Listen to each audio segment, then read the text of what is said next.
So this is going to be the last class. Where we stopped, Krishna's entire clan returned back to Vaikuntha. Yes, and we didn't make it sad. Okay, good. So, and the thing was that purpose was served, and so no longer needed. Of course, Krishna was avatar and took a form, but Bhagavan, being nameless and formless, is always eternally present with us. So the form wasn't present, but no longer present. But in the form of Krishna, when he came and people were very upset about him leaving that form, he promised to stay back as the Bhagavatam, in the form of the Bhagavatam, or the words, rather, of the Bhagavatam. He's definitely here with us as the Bhagavad Gita. And then he had said, Santa Mahatma, and he had said one more thing. How else has he stated? Usually also, of course, in our japa. So Krishna goes back, and then we have Arjuna returning and telling his brothers the stories. Although Yudhishthira had already read the signs. So I've mentioned previously that Yudhishthira really was extremely good at reading the signs only. Today's world, we're not so good at signs of omens. I don't think people have really understood it. People will do superstitious things like black cat, and omens do exist. There is a science to it. I don't know too many people that actually small things we still know, like rain is blessings. Certain creatures and all of that also indicate rain is coming, or this is happening, or disease. And then there's lots of logic to it, right? Especially with a creature representing disease. In those days, if you see a lot of that particular bug, or you know that disease is carried by that. Although now, humans carry plenty of diseases. So omens have no more that same science. We don't live that same natural way that we used to. But Yudhishthira read omens amazing, because he knew before Arjuna came back, Krishna's life, just by reading the omens. They were the same omens that happened before the Mahabharata war. And when he noticed the omens, he saw, well, we definitely can't have another Mahabharata war. And the only thing that can be to such a large scale is Gandharva's curse to Krishna, and it was all done, as I said. Couple of hours, 2 hours, 3 hours, Krishna literally very fast packing. Even though he had a lot to pack up, it was all done very, very efficient. So Yudhishthira then, following the instruction of Narada Muni, makes Parikshit the king. So this is 35 years after the Mahabharata war. Parikshit becomes the king at 35. And Yudhishthira, Draupadi, and the other Pandavas leave for the forest. And when they leave for the forest, they have lots of memory lane. Remember, we came here, we did this. Remember, we stayed here for a bit. Remember, we met this person here. Because they were in the forest a lot. There was also a lot of reunion with people that they had met when they were in exile, or when they were on yatra, when they were on. And people came to guide them on where to go. And then it's almost like this it seems like it's a portal kind of opens for them to ascend this mountain. Or it could be just one of the mountains in the Himalayas.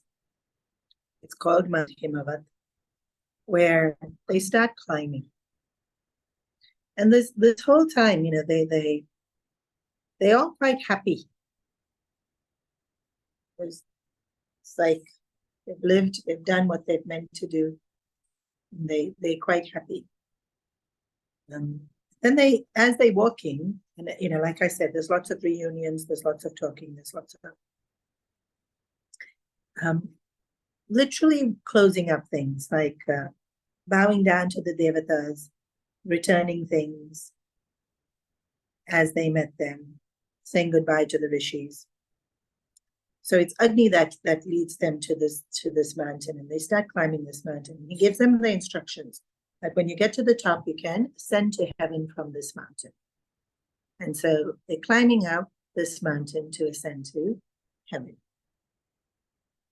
And this is an interesting part of the Mahabharata. In fact, Mahabharata, pretty much the story is over, and then this bit is your finale, that they're climbing up to the mountain to go to heaven. Along the way, this dog comes. And even before they start climbing the mountain, this dog had come. And he seemed to be a little bit lost, and Yudhishthira takes him and kind of starts looking after him. I think there's lots, now in India, there's so many stray dogs. I don't know, they mustn't have been too common in those days. Right? In today's world, if Yudhishthira was born, I don't think he'd keep the stray dog.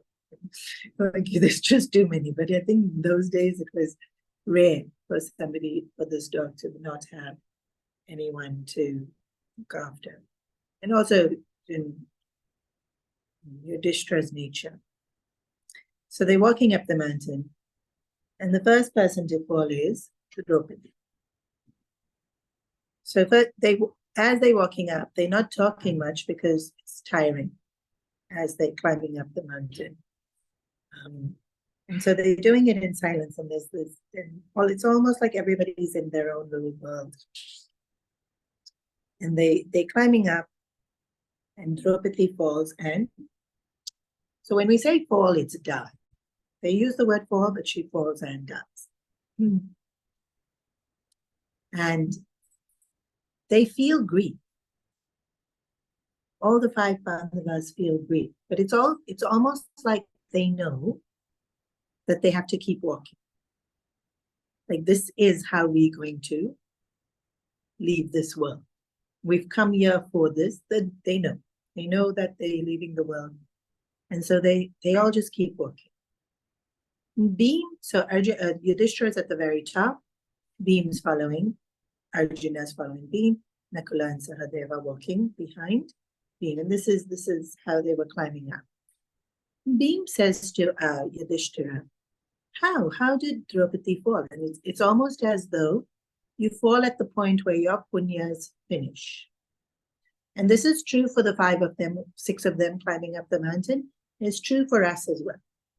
In our lives, when our punya finishes or papa finishes, our body will literally fall. And there's a verse in Viveka Chudamani that says, Prarabdha pushyati vapuhu. That Prarabdha is pushing your body to function. And so sometimes we'll see people really abuse their body.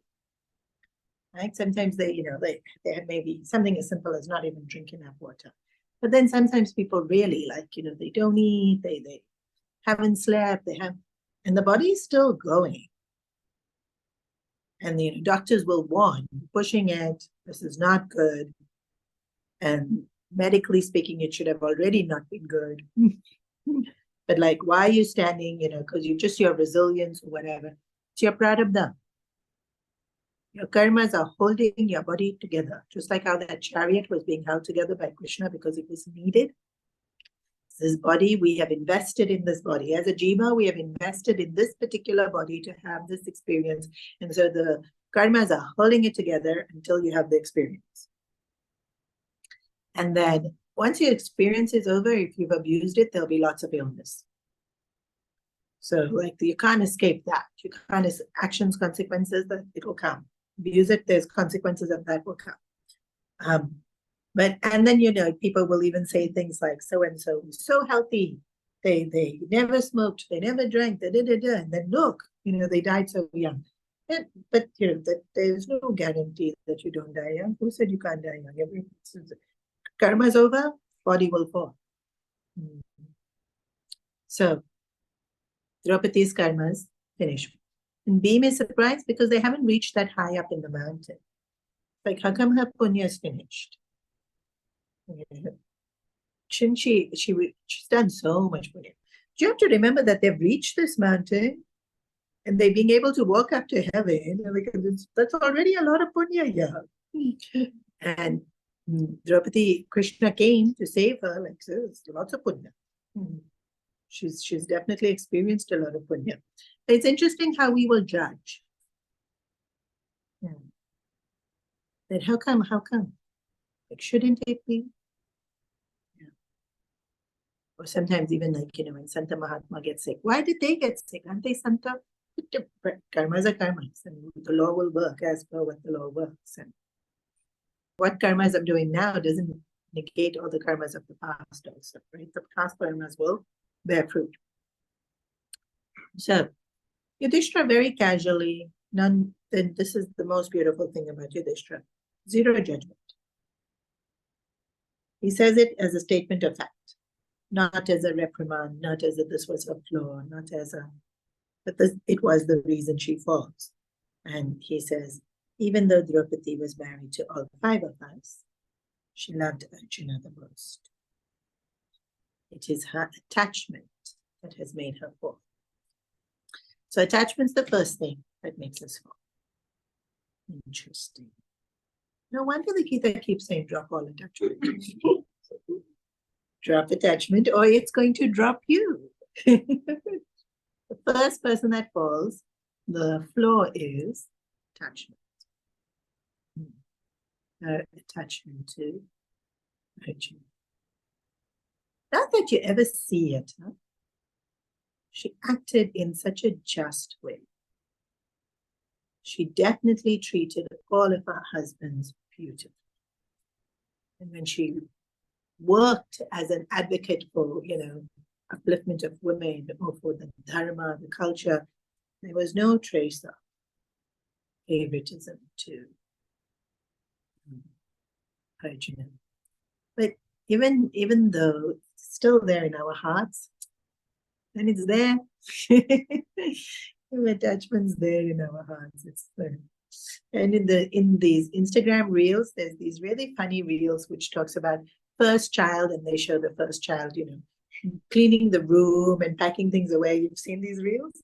Then they show the second child, and then he's kind of done half job, or she's done half job, and then another half job. Somebody has to come and rescue them. Third child doesn't do a thing. Like literally, you have to put their shoes on for them. You have to wipe them out for them.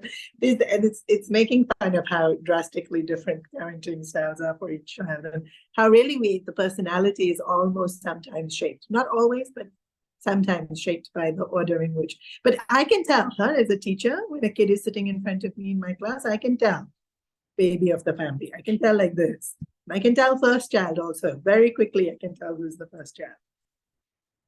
So yes, there's different levels of responsibility in this. And then there was one reel that came up because I was looking at, I was laughing at how it's so clear differences. And then the next reel that came up was this mom talking about how that first child's just so special. Just can't compare anything else to the first child. And I thought, attachment. This thing. Interesting how it creeps in and how it changes our view completely. Like all the reels were every child special, but they develop with their unique traits and quirks.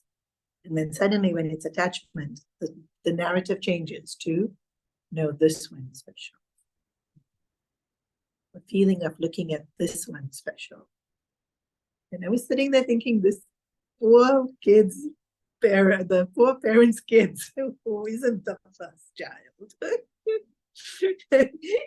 She's made this full-on reel about it. Attachment. That's what it does. That favoritism. So in that extra attention to that one person, we hurt everyone else. Imagine, huh? Everyone else gets hurt because we so focused on that one person. And I'll see it in so small ways happening all the time. I'll be sitting here and somebody walks in and then their friends here. There's this happy, and of course it's a happy thing and it's very nice. And anyone who isn't as close, you see immediately the sensor left hand. Tiny, tiny sense of that. That's evident there. And those people are oblivious. That's what attachment does. We become oblivious to the insensitivity we have for those that we are not attached to, because we're so focused on being sensitive to the one that we are attached to. So it totally blinds. It totally blinds. And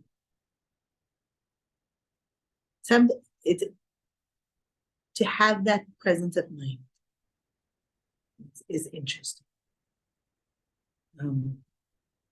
As a teacher with adults, of course it exists, but so much more so with kids. If you praise one kid, you can see it in the faces of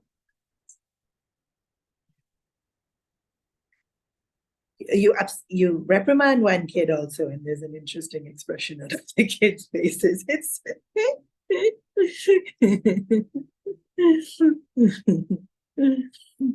attachment.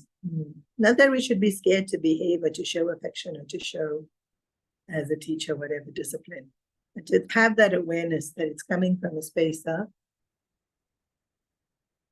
clarity and not being blinded by attachment. And so Draupadi falls. And as they keep walking,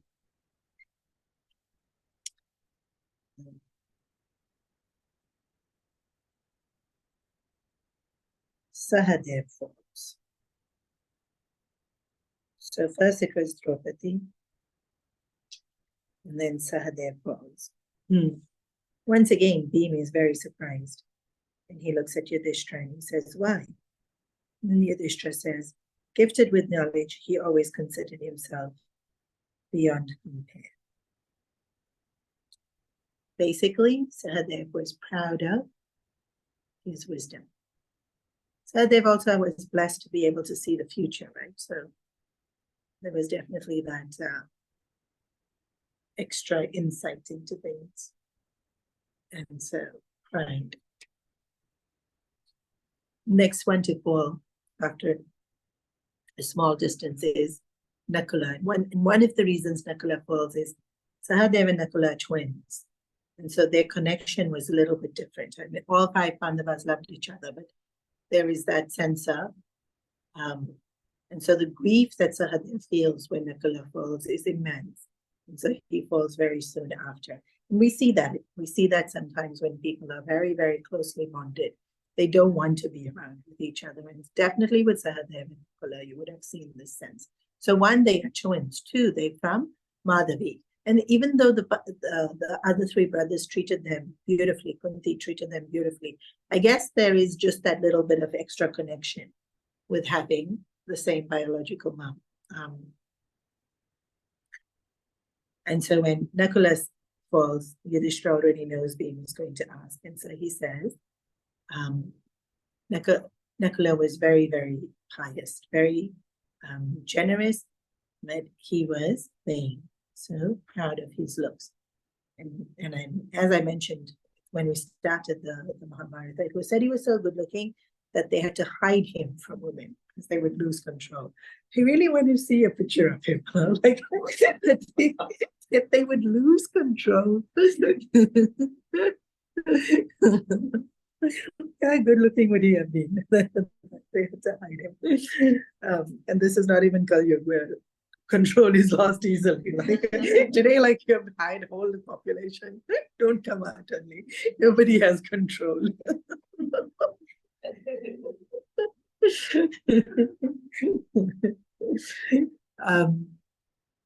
So vanity.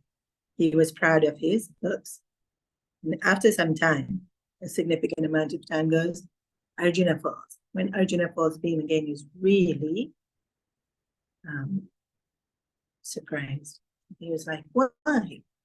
And Yudhishthira answers, before the war was fought, Arjuna made a vow that he would kill all the Kauravas in one day. he was arrogant about his skills. And he broke that vow. He couldn't do it. Came time to killing them. It was too hard for him to actually, the war took 18 days. He was the one that kept delaying. Like Bhishma Pitama could have been shot earlier, but Arjuna just couldn't bring himself to do it. And so, because Arjuna delayed, and I mean, of course, it was the will of the Lord and everything was as it was meant to be, but so many people died. If the war was, fought, maybe like Bhishma Pitama down, day one, Drona down, day two, so many could have still lived, potentially. But because the army had to keep fighting, because the war kept going, then, foot soldiers and elephants and all of that, all of them had to die in the process. And like I said, it is what it was meant to be, and everyone there that died had to die. But Arjuna didn't know that, and so he could have been more efficient with the aim to save people, and he didn't. And so that flaw of that, one, he claimed he could do it. Could he have done it? Maybe nobody could have done that, killed all of them in one day. But Arjuna did have all these divine ashras, maybe. So whether he delayed or not, he was definitely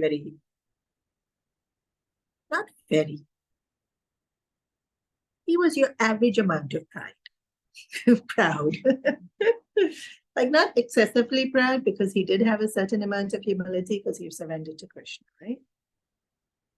He didn't have that much pride where it's like, I don't need anyone, which some people have.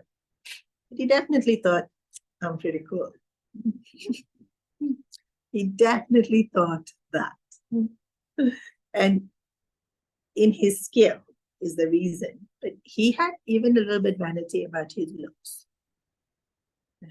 Like Nakula, of course, takes the cake, but Arjuna was up there as well in terms of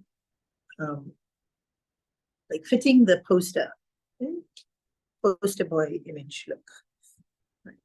He had everything: the skill, the looks, the wisdom, the popularity, the culture, the grooming. So he falls because of pride.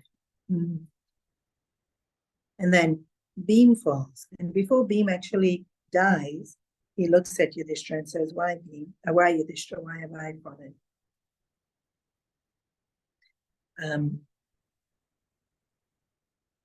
He said two things. So sad. It's almost mean to say it. That because you ate so much and you didn't consider others have eaten yet, was number one. Remember when they lived in exile also, Bhim ate half. Everyone else ate quarter. So he really did finish all the food. This is an interesting thing, huh? Like, all these people who finish other people's food. And in our culture, so much like, no, you eat first. It's like, it's actually a thing. Maybe this is why we're so brainwashed and feed others. Make sure the guests have eaten before you eat. Why? Because, Bhim fell, because he ate up other people's food. I'm being mean and making it funny, but the idea of selfishness. That, yes, Bhim had a bigger appetite. Born of Vayu, he had an incredibly big appetite. But that sense of, in the Chinmaya mission pledge, Gurudev has giving more than what you take. Bhim took more. Bhim definitely took. He was so sweet in so many other ways. Remember, he went running around the whole Himalayas to give Draupadi one flower, like so sweet. Right? It's not like he's terribly selfish. and so giving in so many other ways, giving of praise or giving of support or giving of comfort to the entire family. And so remember that these are character flaws, but they're already amazing people. Like they've even reached this mountain. He's reached really high up in the mountain. They've lived these incredibly dharmic lives. And they still have this flaw, which still leads to their downfall. And during the war also we saw flaws leading to their downfall. It's not there.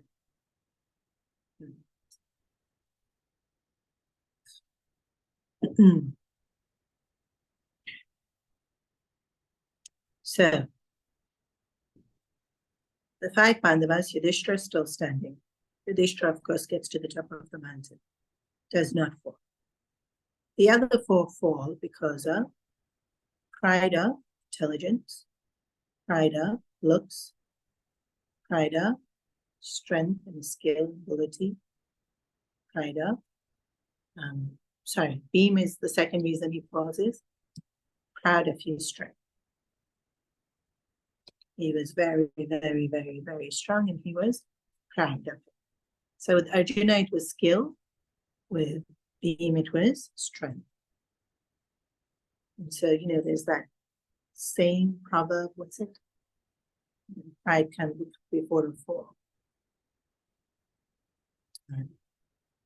Literally, that they fall. I think it's almost pride that sets you up to fall.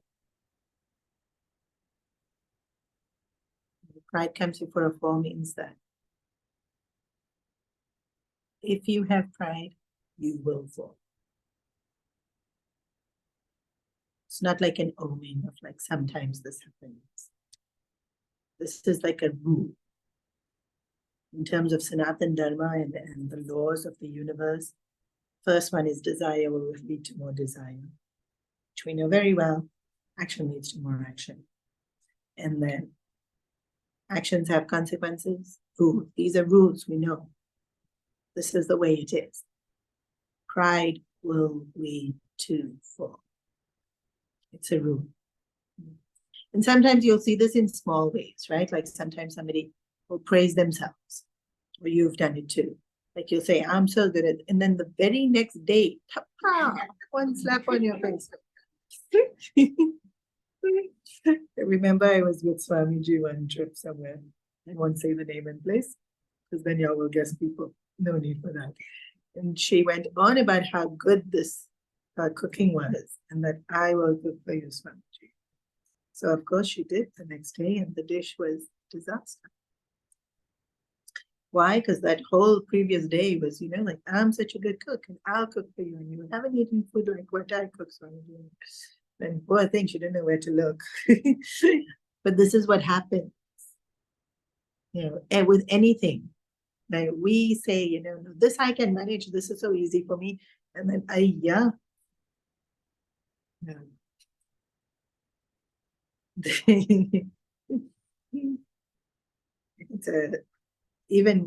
we'll see it in small ways like that, but then you see it in big ways. With companies crashing and economies crashing. Trump and pride and consequences. They all have, all the politicians have, and then you see downfall. Actors, they get vain, they get so, and it's all so public with these big people, with politicians and with actors and singers, and then, like so, like the higher the pride, the steeper the fall. And it's what we can get proud about so many different things. Like, yes, all these things that were mentioned here, looks, money, power, talent. And somebody will, pride that our family never fights. Careful. Be so careful, be so careful. To say such things is so it's like literally you setting yourself up for pain.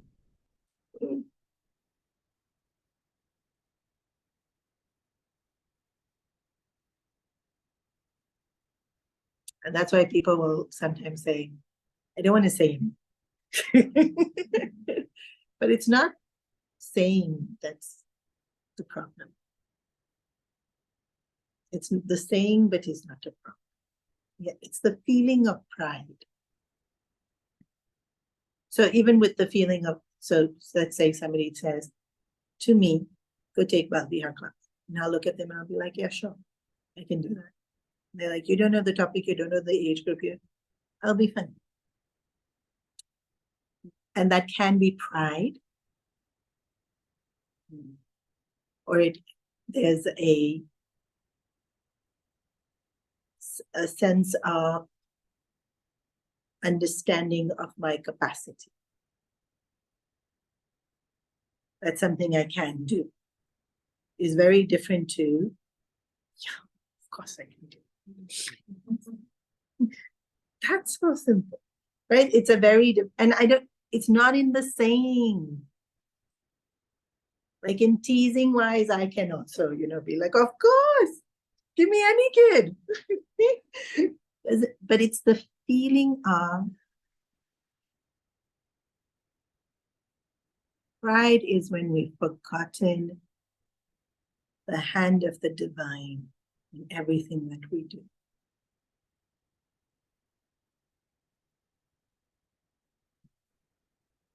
So if I say, yes, sure, I can take the class, Gurudev's talking through me, then it's good.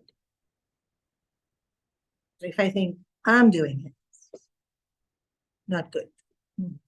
And then, of course, we know our capacity, our capabilities, our skill, our talents, our knowledge levels. And so to be able to confidently say, I can do something is not fun. But to forget that there's grace always,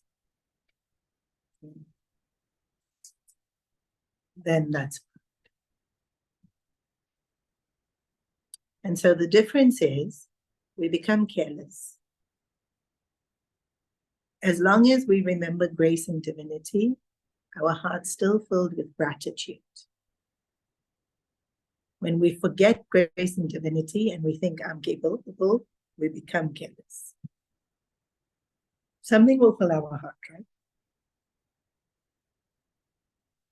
So let it be gratitude. Let it be a sense of surrender that fills our heart.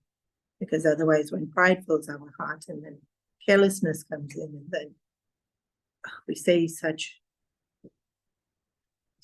foul things. And we all, we'll start sounding like the Duryodanas of the Mahabharata. All these people here gathered to die for me. Is what Duryodhana said on the first day of the battle, right?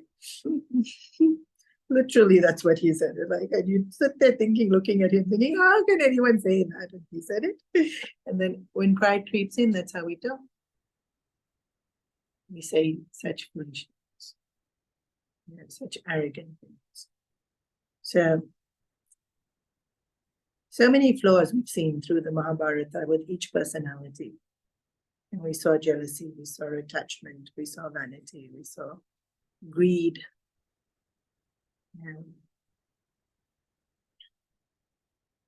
And pretty much all of us have some pride in something or the other. It's very annoying.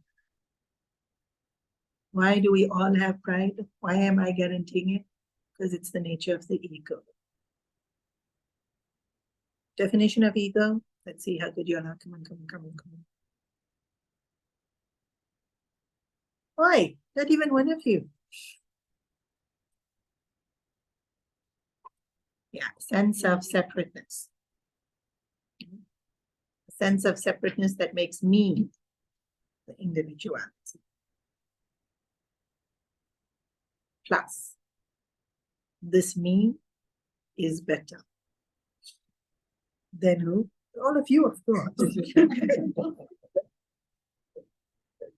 How are you better? I'll think of a way. Because I have longer hair than all of you. Oh. You'll think of something. I'm the oldest, I'm the youngest, I'm the tallest. It will be something as faltu as that. I have more degrees, I have more teeth, I have whatever it will be, we will find some ridiculous way in which we think we qualify to be better. But the ones that are the most common is this. First was I'm smarter than you. I'm better looking than you. Stronger than you. I'm more talented than you. Those will be your most common. Oh, sorry. One more. I'm richer than you. None of them have these. Because they're the Pandavas. They're not going to be so superficial. That's a big one in today's world. I'm richer than you. You hear all sorts of comments. So,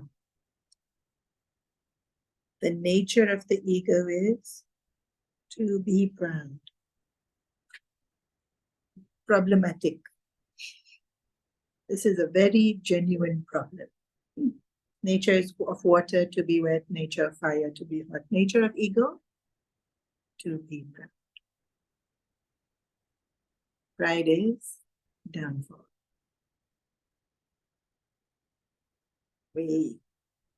To live a spiritual life, we have to go against the nature of ego. This is why in Eastern culture, there's so much bowing down.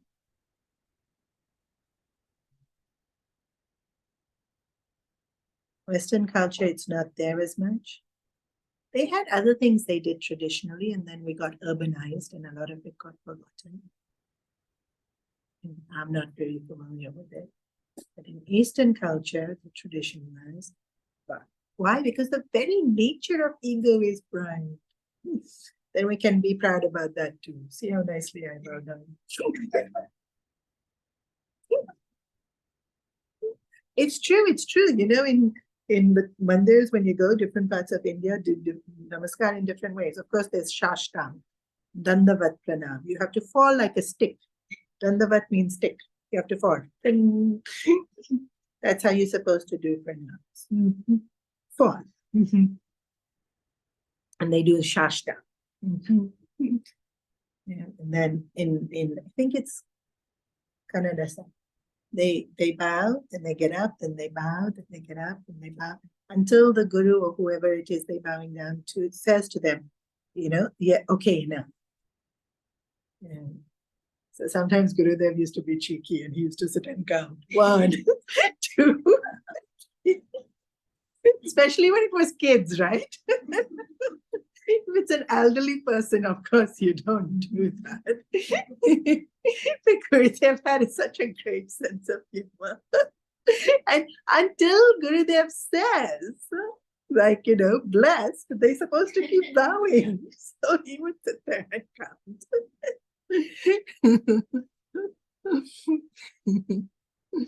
And so then, you know, if they've done Shashtang Pranam, or if they've done like 7 times in a row before, and then only Guru bless them, you think, you know, how to see, we know how to bow down. These other Alto North Indians, they do this. What's this nonsense? Didn't even bend their head, they just moved their shoulder. This is not proper bowing down.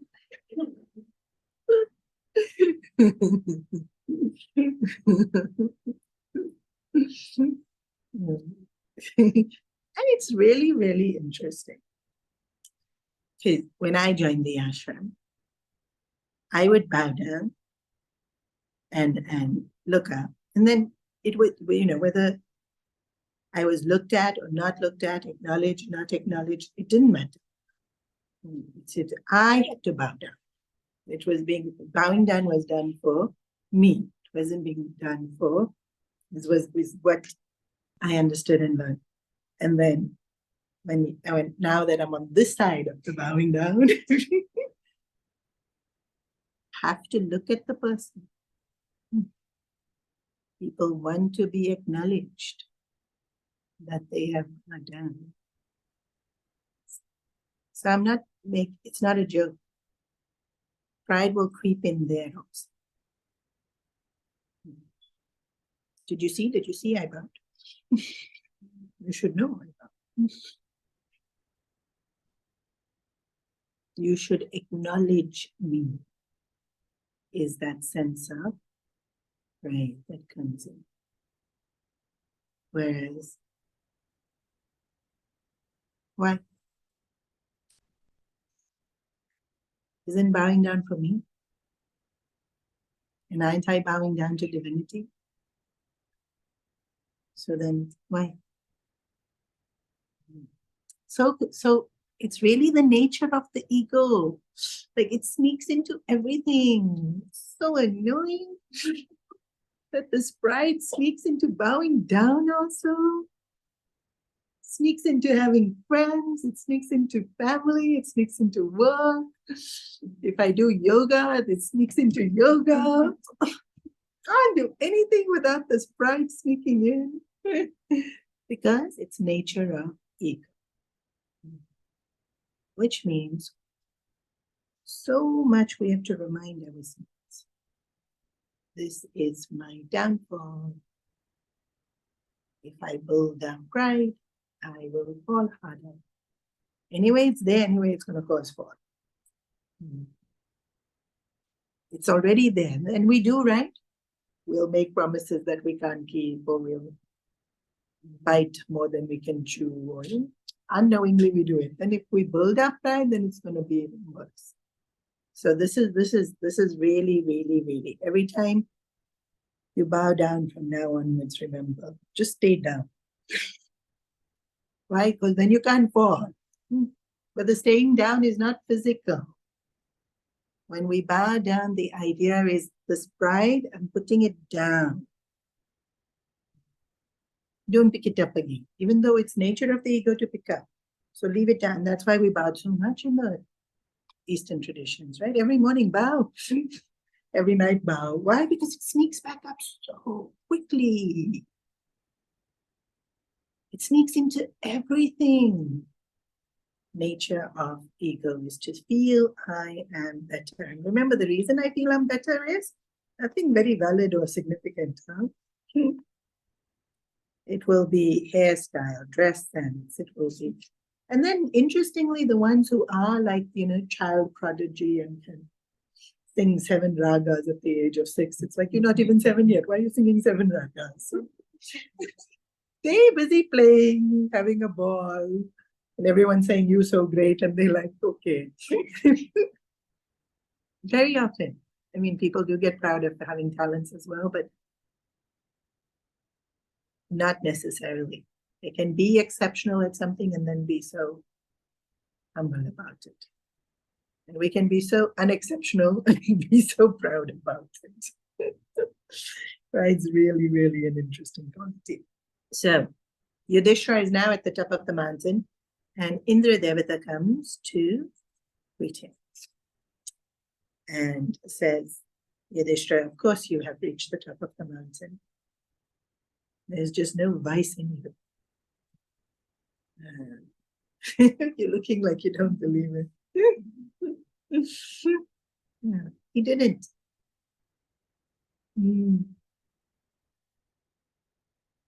Yudhishthira is really very, very evil. So you must remember he is Lord of Death. So much purity of mind to have even served as death itself. So humbling to have served as death. Death is incredibly humbling, right? We see it in the world all the time.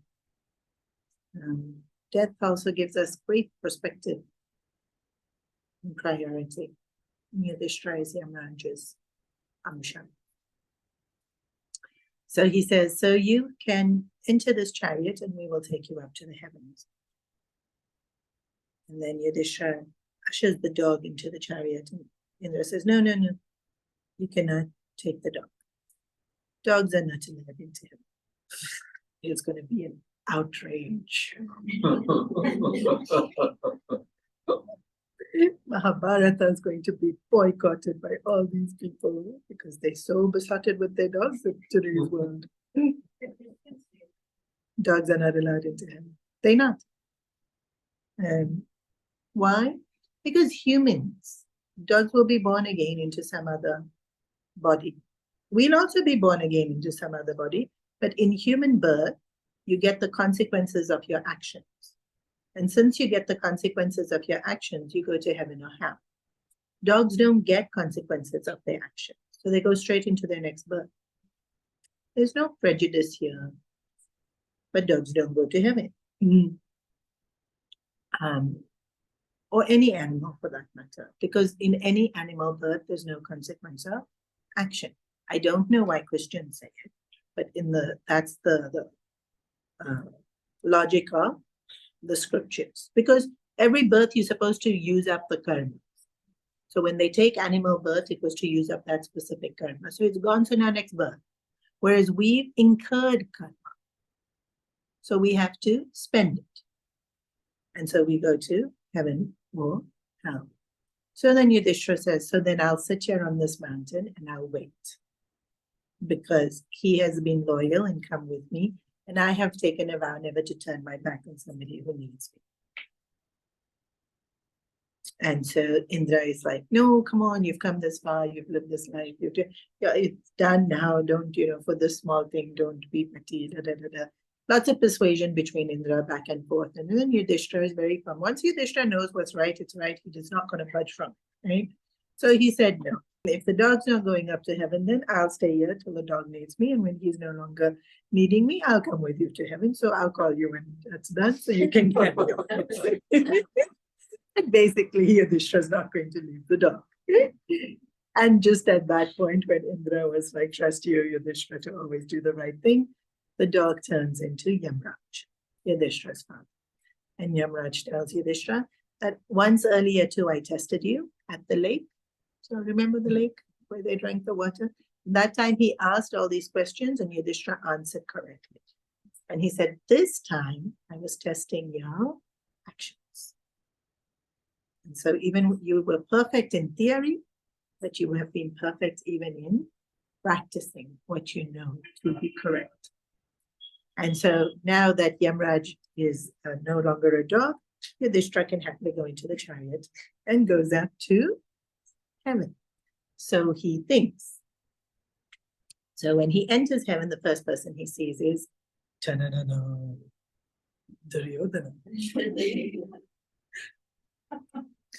Beautifully dressed, sitting in this throne, in this beautiful room. And this is like so anticlimax for poor Yudhishthira. Of course, he asked, where's Abhimanyu? Where's Drishtadumna? These are the people he has been longing to see. Drishtadumna was one of the people killed in the sleep. Abhimanyu, as we know, was the first child that they lost in the battle. And then, of course, where's Arjuna, where's Nakula, where's Sahadeva, where's Draupadi? And they said, oh, they somewhere else, but this is heaven, so you be here. And he said, no, I want to go see them. So then Indra says, so be it. And he calls the attendant and says, take him. And so they're walking. And then suddenly, the scene becomes this putrid land with decaying bodies and the stench of rotting flesh. And there's what they call those the birds that eat vultures are eating at the flesh. And there's there's like puddles of blood and mucus, and it's really, really foul to even read the description. And he's like, where have you brought me? He can hear these moans. And he said, I don't know. I was told to bring you here. I brought you here. And so Yudhishthira is about to turn and to leave. And he hears a voice and he says, please don't go. The moment you've come, our sufferings become a little bit more bearable. And he says, who are you? And then he hears voices. I am Being. I am Nakula. I am Sahadeva. I am Draupadi. And he's aghast. Why are you all here? And then he turns to the attendant. Why are they here? He said, I'm just the attendant. And Yudhishthira said, well, you can go back. Like what his vow was, he will never turn his back on somebody who needs him. They said if their suffering is left, he is there, so I will stay here. The minute he says that, Indra walks in and the whole place transforms into this garden, beautiful, birds chirping, green grass. And Yudhishthira looks at Indra and says, what was that? And Indra said, that was your hell. Please note the word your hell. Every soul will have to visit both heaven and hell. He says it very clearly. And then as per your karma, so if you have more punya than papa, you go to hell first and then heaven. If you have more papa than punya, you go to heaven first and then heaven. Because hell is worse after you've gone to heaven. And sometimes there's stories in satsang that you hear that where you get to choose which one you go to first. No, you don't. Your karma already decides for you which one you get to go to first. And so Indra says very clearly, you have done only one path. Your lie that led to Drona's killing. One path. Game of dice. No. One path. Why? Because his intention at the game of dice was to prevent the war. You must remember the thing that determines our punya and papa is what we are thinking and motivating our actions. And even though the game of dice was horrendous and it led to so much pain, when he asked Draupadi to come to the court, his intention was, I'm not able to get through to these people, maybe Draupadi will. Maybe the war can be avoided. Actually, Yudhishthira had a great amount of faith in Draupadi's capacity. He thought she would succeed where he has faith. And she almost did. You know, she argued with such clarity. So Yudhishthira had no intention of hurting Draupadi, and he never looked down at her. Even though it was argued that she was gambled off as a commodity, he never actually felt that she was a commodity. And that bit I explained when I did the game of dice. So, but when he lied, he hesitates because he thinks this is not correct.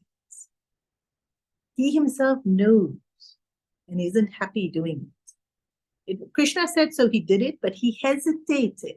If he hadn't hesitated and just did what Krishna said, even that wouldn't have been power. Because it's following Guru.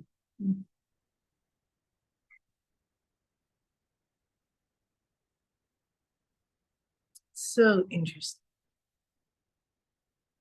So beautifully interesting that our motive completely decides. So that one path he did, he had to go to hell.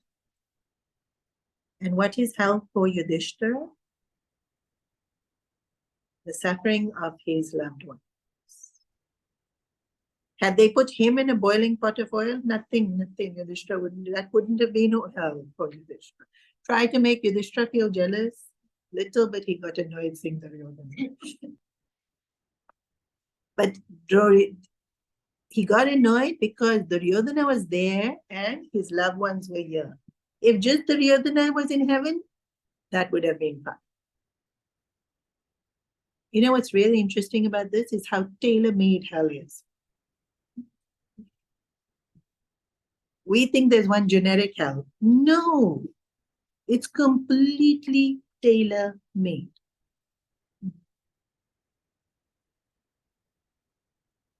So when that quote that Gurudev says that you create your own hell, Whoa. We create our own hell because it's tailor-made to our jealousy, our anger, our sadnesses, our fears, our attachments. It's even more incredible is we don't have to wait to die to create hell. Our tailor-made hell is here also. Tailor-made for us. It's interesting, people will narrate their story to me about, how horrible their day was. And then they'll say, and then I turned up at the function half an hour late and, maybe a stain on my dress or whatever. And then guess who was there? It will always be enemy number one. How come that person only is there for you? Like that person never turns up in my life. Why? Because you don't like them. That's why they're there. Why? Because hell is tailor-made. Isn't that interesting? Heaven is also tailor-made.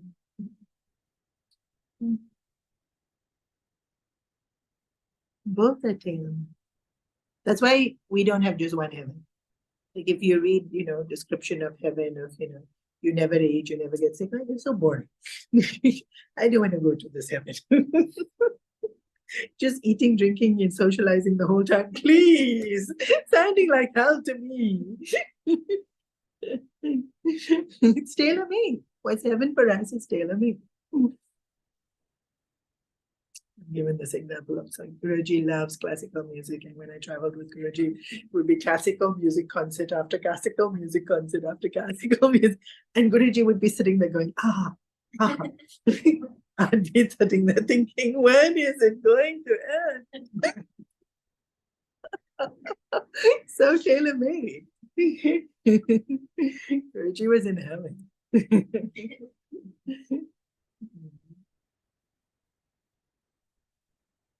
I wasn't in heaven. Because it's usually bhajans of Krishna. Just seeing Guruji so happy also, it's really nice. It wasn't the same heaven that he's experienced.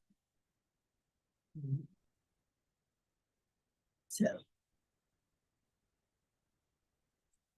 it disappears. His hell disappears, and now he can go into heaven. And so now the description given is so nice. He walks into heaven. Actually, before he walks into heaven, and Indra comes back, he says, where's Krishna? Take me to Krishna. He doesn't ask now for Abhimanyu, Bhima, Dona. It's like, okay, all this is over now. Like, let's do what's important. Doesn't matter where, hell, heaven, what you want to take me to, just take me to Krishna. And so Indra does. Indra takes him. And it's described as this big court. Now, the description is given here, but please remember, heaven is tailor-made to you. But this is the description given here. Krishna is sitting in the middle, smiling, talking. Here it says Arjuna is in front of him. Elsewhere I heard Arjuna is sitting with Indra, who's his father. Bhim is sitting with the different Vayus, Maruts. There's different types of winds. So Bhim is born of Vayu, so he's sitting with all his brothers, all the winds. I think they call Maruts. Bhishma Pitama is sitting with the Vasus. Remember Vasus? The original story. Nakula and Sahadeva are sitting with the Ashwini Kumars. Draupadi is sitting with Agni. And did I miss out anyone? No, I covered everyone, right? So that in one interpretation, he's sitting with Krishna. In one interpretation, he was sitting with Indra. Arjuna is sitting with Indra is his father. So Duryodhana is also there. Why is Duryodhana in heaven? He's blessings from his mother and Balram. Balram as his guru had also blessed Duryodhana to come up to heaven. And Yudhishthira had asked for Karna. He asked, where's Abhimanyu? Where's Drishtadyumna? Where's my brother Karna? Because he never got to see Karna as a brother down on earth. So when he had reached heaven, he had asked for Karna. You have to really, Yudhishthira is just a different level of Karna sitting with Surya Devata. Surya Devata has 12. You know when we do Surya Namaskars? Om Ritaya Namaha, Om Ravaye Namaha, Om Dwar. So there's 12 Mushas. Karna is sitting with them, radiantly shining like the sun itself. So Yudhishthira spends time looking at Karna, sitting with Surya Devata. He looks at Bhima, sitting with the Madhavas. He looks at Draupadi. He makes sure he spends that moment to see their face, to see joy, to see that they, where they belong. And then he comes down, he bows down to Krishna. Then Narad Muni comes. What's Narad Muni doing in heaven? Didn't y'all know this? Narad Muni can go in and out of heaven. He has free pass. It's one of his siddhis. How cool, right? And Yudhishthira says, how long will we all be here? And Narad Muni says, actually, as per your punya, pretty much forever. But Yudhishthira, now you should remember who you are. All of you that came down on earth, you all are all souls that have intertwined with Krishna. And you all have agreed to perform in his leelas. So every time Krishna comes down to take avatar, you all come with him to play the leela with him. So you're not going to be here very long. Because Krishna is constantly going down to one realm or the other. And so Yudhishthira remembers that they are all the different devatas playing their parts in the eternal leela of creation, destruction, creation, destruction. And so he sits down, has a cup of chai, enjoys the moment, knowing that it doesn't matter if he's in heaven or on earth, as long as he is with Krishna. Doesn't matter if we are in heaven or on earth or in hell, but you can't be in hell if you will. This is how this epic story of the Mahabharata comes to a close.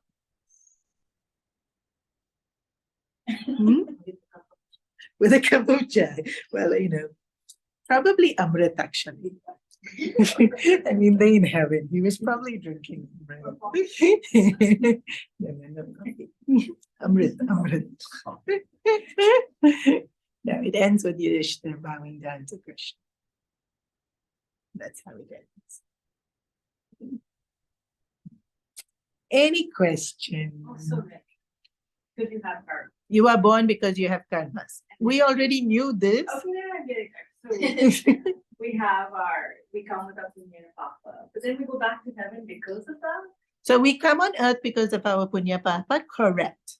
Our body falls the minute our punya and papa finish. While we are living here on earth, what are we doing? We're acquiring more. Then, because we're doing karma, which brings punya and papa, so then now you've got so much. So now you have to go to heaven or hell to get rid of some. And then some of it still goes into the big deposit, which makes you get born again. Okay, and then my last question was, it feels like the other, like Draupadi and Arjuna, they went to heaven first. So it feels like Draupadi, Arjuna would have also gone to hell, but we don't know their hells. Yeah. Because he went last. He last. Yeah, so when they fell, they would have gone. Like It feels like they went to heaven first. Yeah, But it should, we're in a rush. yeah, like they finished their karmas first. They finished their karmas So they first. came with less, They came with less punya. or they had less. They had less punya. Everyone else had less punya than Yudhishthira. So yeah, people with punya live long, but people with punya also die fast. So people with a lot of punya and very little papa, when this life you've brought a lot of punya and very little papa, they die young. But if you bring both, then you live long. That's why they say the good ones go first. Just means they brought less papa. Do they have less papa? We don't know, because there's a bigger account somewhere. They might still have, but this lifetime they didn't. They chose not to have it. It doesn't have to be like that. If you're living longer, it doesn't mean. If you're living longer, doesn't mean you were worse off person. I said how much you brought with you. Remember, there's a bigger balance. Yeah, the sanchit karma is there. It depends what you brought with you. You could be living longer and suffering. You could be living longer and suffering, and you brought more karma. But that doesn't mean you have more karma overall, because we don't know what's in sanchit. Sanchit is the ones we've left. We've left the karmas there. What we brought with us only we experiencing. They live long and they really suffered their whole life. In this life, they wanted to get rid of more papa. They live long and they only all really good things come up. I know this one husband and wife. I think I told you all this before. Like she's really, so her punya is amazing. Things will just fall into place all the time for her. And people just like her. Just somehow, sometimes some people just like that. And then something will happen and she'll get away. She gets away with murder. And her husband will look at her and say, one day your punya is going to run out. Just you wait. Like, stop gloating. This constant line to her. One day your punya is going to run out. And it will.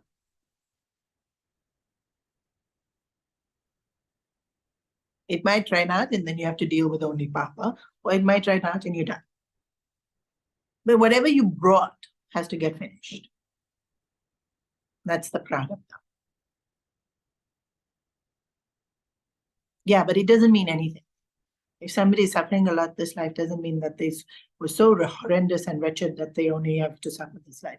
It could mean that they didn't have any, that the punya is going to give them moksha, so they have to finish all their papa in their suffering. The punya is giving them satsang, and they don't want the other punya. They don't want money. They don't want looks. They don't want this. They don't want that. They want satsang as their punya, and everything else can be suffering. And they decide. We all decide. We decide the kind of experience we want. I chose the life of happiness. You chose the life. You chose how your punya will go. Our punya comes as. I mean, all of us listening to this, punya has come as satsang, which is very wise. Because you can't get satsang without punya. And even if you get satsang, you won't stay awake without punya. That's why it's if you sleep in satsang, it's path. It means you didn't have enough punya. It's true. And my same reaction when I first heard that. Guruji said, when you sleep in satsang, it's path. Even my face was like,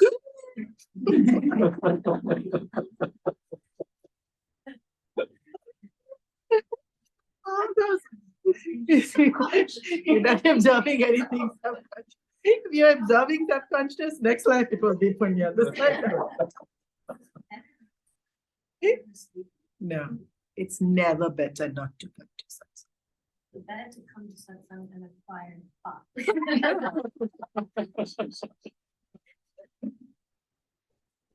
Better to come and stay awake.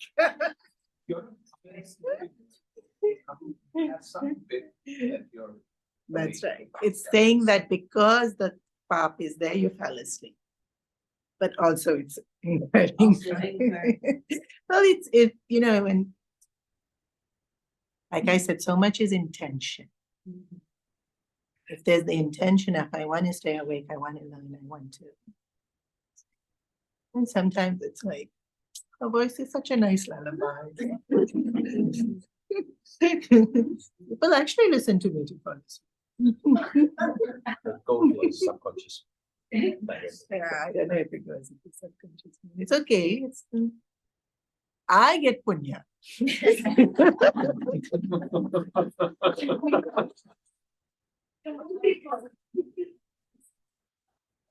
Yeah.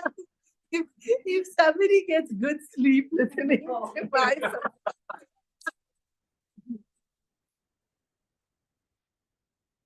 views on YouTube, if you help somebody sleep well, it's punya. So come sleep in the That's good. This Guruji said this, huh? Guruji actually said this. Never mind they sleeping. I get punya. And when you feel pride rising up, how do you prepare for the fall that's about to come? When you feel pride rising up, how do you prepare for the fall? No, I mean, like you do, you get proud. It's Yeah, we all, that's why I said it. And I know I was saying it jokingly, but I was very serious. It creeps into everything. Surrender. The minute we feel pride rising in our hearts, then remember Krishna. Surrender. And do more things that make us feel humble. Make us do more things that make us feel. Humility is a strange thing, right? That quote that Gurudev has. Yeah, the minute you think you have it, you've lost it. So it's very interesting with humility that you can't actually proactively get humble.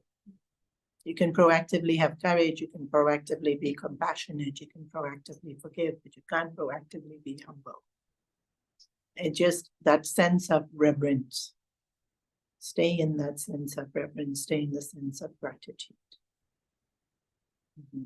The ego makes us know our talent and compare to other people. We know our talent strength. So we want to know our talents. So that knowing our talents different to being proud. You compare. We compare. We do compare. If we're comparing functionally, then it's fine. Like that person's good at this, I'm not as good. I need to up my level.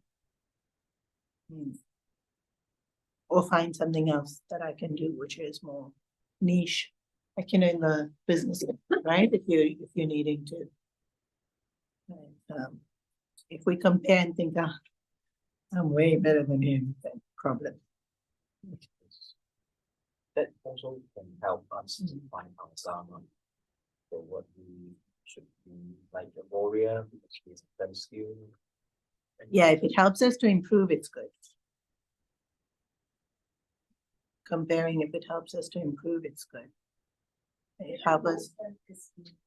Low self-esteem is a whole topic on its own, and I don't want to go into it. Low self-esteem is pride. Negative pride. Yeah. I mean, it's pride that you're feeling, you're feeling I'm worse than everyone else, but it's still pride because you're thinking of yourself as unique. This was what makes me special, that I'm worse than everyone else. So I'm still better than everyone else because I'm worse than everyone else. It's a little bit ulta thinking. What's different? Moksha and heaven. Moksha? And heaven. Moksha is freedom. I'm one with divinity. I'm one with the entire universe. Heaven's a place that you go to. Just like Mongkok. Like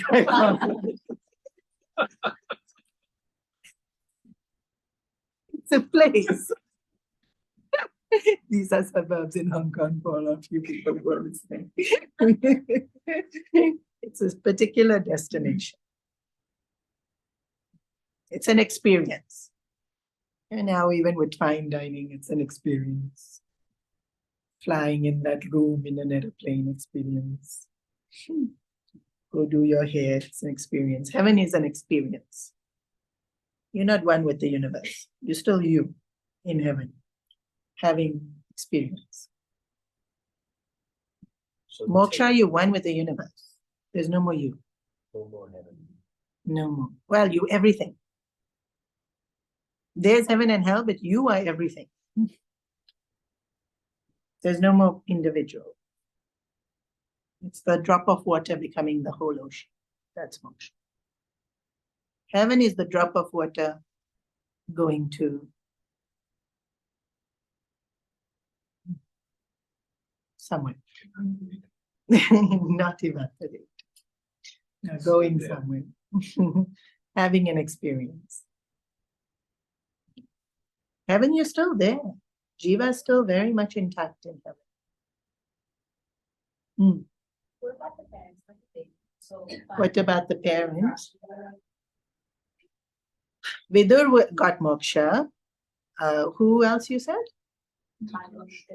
Dhritarashtra, we hope he went heaven. He did lots of tapas afterwards. Kunti got moksha also, right? Or went to Krishna. That one we do know. That one we did, I did read, I did tell you, I think. Kunti took yogic power, right? She got the, yeah.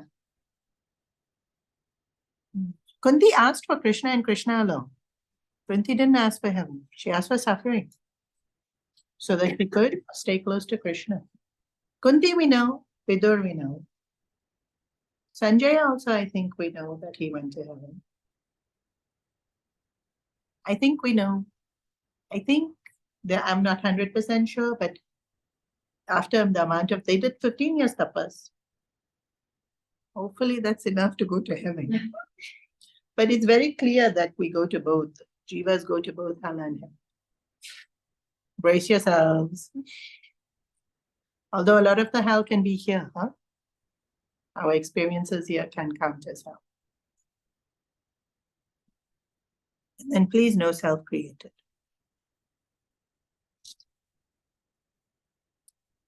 Any other questions?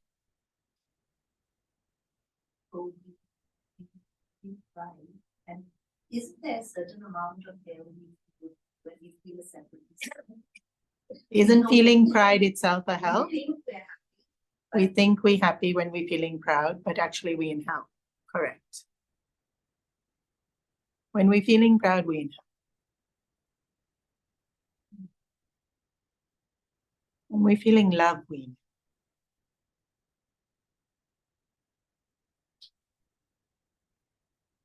It's empty. Pride is empty inside. I think I've given that Miami Swamiji describes it as puri.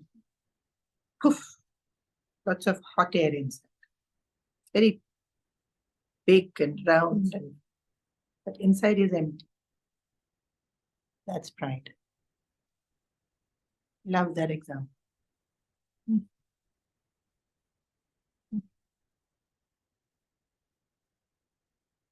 So you feel empty when you fart. You feel full, but it's empty inside. Because it's just hava, air.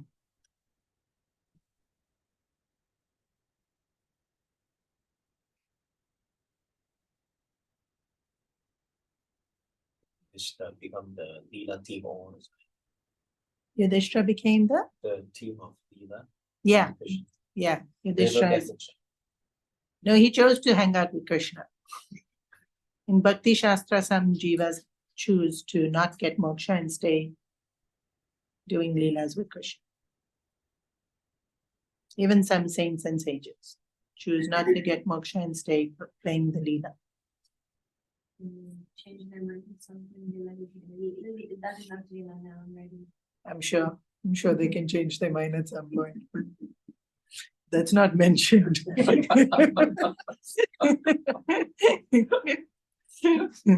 In Bhakti Shastra, that won't be mentioned. In Bhakti Shastra, they don't like moksha so much. They like hanging out with Krishna.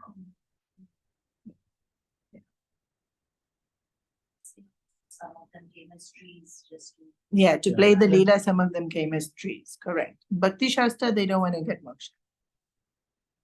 It's okay if you want to, we don't want to. That's what they say in Bhakti Shastra. In Vedanta Shastra, it's a get moksha. Stop wasting time. You're becoming a tree, becoming a stone. Stop it. Just get moksha. Bhakti Shastra, it's like, no, but Krishna leaned on this tree. I want to be the tree. The Vedanta thing is like, the tree is not real.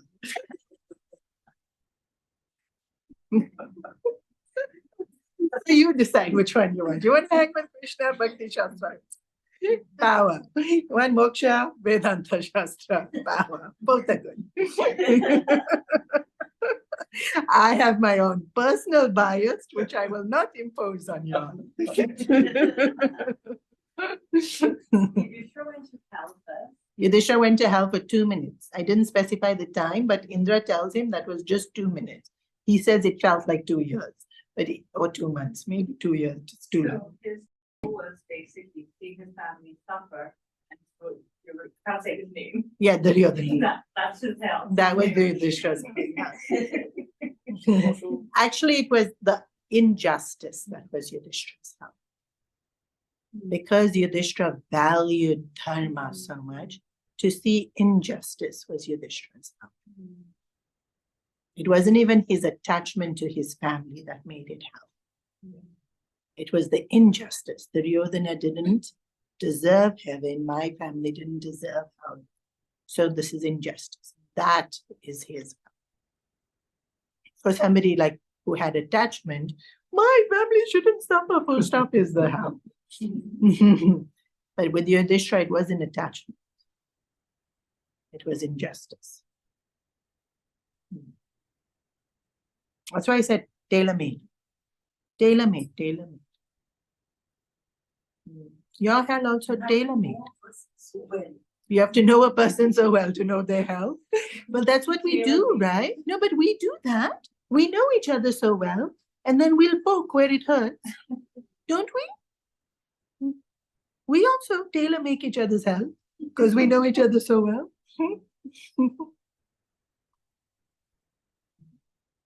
Who was it I knew? Like somebody that's very fussy, you know, in the glass and then leaves that watermark on the table. Their spouse gets so upset about watermarks on the table. And so when she's angry with him, she'll deliberately bring the glass here and she'll do this. She sits and watches.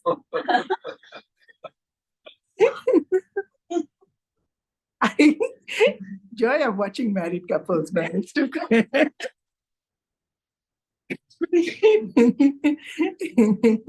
She would deliberately to irk him.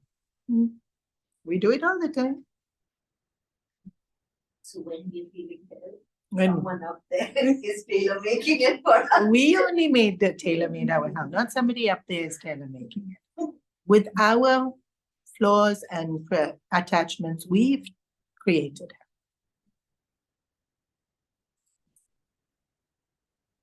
We create our house. Nobody else. My attachments means this is going to be my house. My vanity means one pimple will be hell. If I don't have vanity, 5 pimples can be there. Take care. Put those dots. Get lots of attention. I'm like, oh, what happened? Pimple. Oh. For somebody else, it's not hell. For some people, it's so much hell. We only create. Is the heaven tailor-made for Yudhishthira or just they actually together? They went back to their where they came from. So yes, they would have gone back to where they came The description, Mahabharata is only what Yudhishthira see. It's what Yudhishthira saw. The description that we saw now is what Yudhishthira saw. So they are there. Arjuna as a tailor-made in his Was heaven. Arjuna's heaven different? Possibly.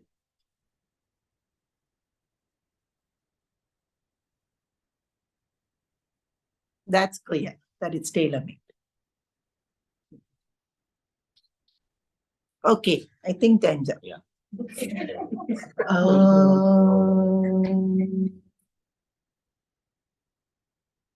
Sarve bhavantu sukhinah, sarve santu niramaya, sarve bhadrani pashyantu, ma kaschit kapapave, asato ma satgamaya, tamaso ma jyotirgamaya, mrityurma amritangamaya. Om Purnamada Purnamidam Purnat Purnamudachyate Purnasya Purnamadaya Purnameva Vashishyate. Om Shanti Shanti Shanti. Hari Om Shri Guru